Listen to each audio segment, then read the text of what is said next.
আজকে চলো তোমাদের সঙ্গে ভীষণই টেস্টি একটা কেকের রেসিপি শেয়ার করছি। যে কেকটা খেতে কিন্তু দুর্দান্ত হয়েছে আর বানানো কিন্তু ভীষণই সহজ। আর এই কেকটা ছোট থেকে বড় সবাই পছন্দ করবে। আর যাদের বাড়িতে বাচ্চা আছে তারা তো কিন্তু ভীষণই খুশি হয়ে যাবে। আর পাকা আমের সিজন থাকতে থাকতে এই কেক যে কতবার বানানো হবে বাড়িতে তার নাই ঠিক। তোমরাও কিন্তু একবার এইভাবে বাড়িতে বানাতে পারো। আশা করছি তোমাদের বাড়িতেও কিন্তু সবাই পছন্দ করবে। আর এখানে আমি দেখো দুটো পাকা আম নিয়েছি। আমটাকে ভালো করে ধুয়ে পরিষ্কার করে নিয়ে পাতলা করে কেটে নিচ্ছি। তারপরে ছোট ছোট করে টুকরো করে আমি একটা মিক্সির বোলের মধ্যে নিয়ে একটা মিহি পেস্ট বানিয়ে নেব।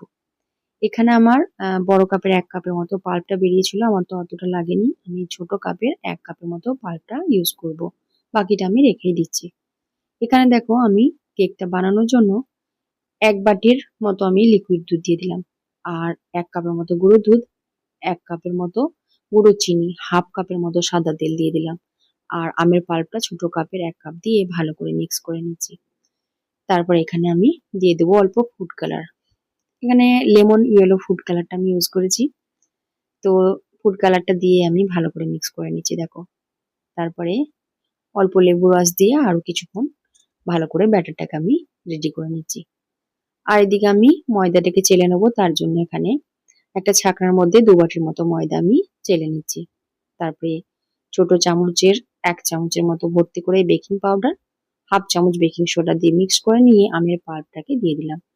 সবটা আমি দিইনি, অল্প করে দিলাম। প্রথমে আমি ব্যাটারটাকে রেডি করে নিচ্ছি দেখো। তারপরে যেটা আমার মনে হলো যে আরো একটু পাল্প লাগবে, তারপর আমি আরো একটু দিয়ে দিলাম।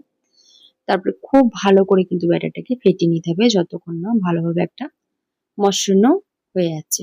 তো এখানে আমি দেখো ভালোভাবে কিন্তু ফেটিয়ে নিচ্ছি বেশ কিছুক্ষণ সময় নিয়ে।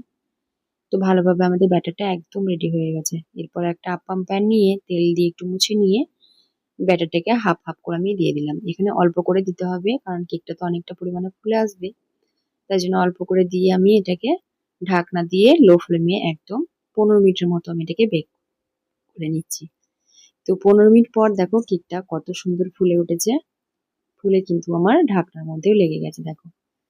তো এখানে আমার কেকটা একদম রেডি হয়ে গেছে। আমি দেখো সহজেই কিন্তু এটাকে উঠিয়ে নিতে পারছি। তো এইভাবে সমস্ত কেকগুলোকে আমি কিন্তু রেডি করে নিয়েছি।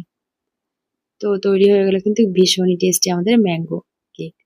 তো তোমরাও বাড়িতে একবার এইভাবে বানিও। বাচ্চারা থাকলে কিন্তু বাড়িতে বাচ্চারা ভীষণই খুশি হয়ে যাবে। তো তোমরা একবার এইভাবে বাড়িতে বানিও। আর বাড়িতে বানালে অবশ্যই আমাকে কমেন্টস করে জানিও যে তোমাদের কেমন লাগলো। চলে আসবো আবারও কোনো ভিডিওতে গল্প করতে। Bye bye.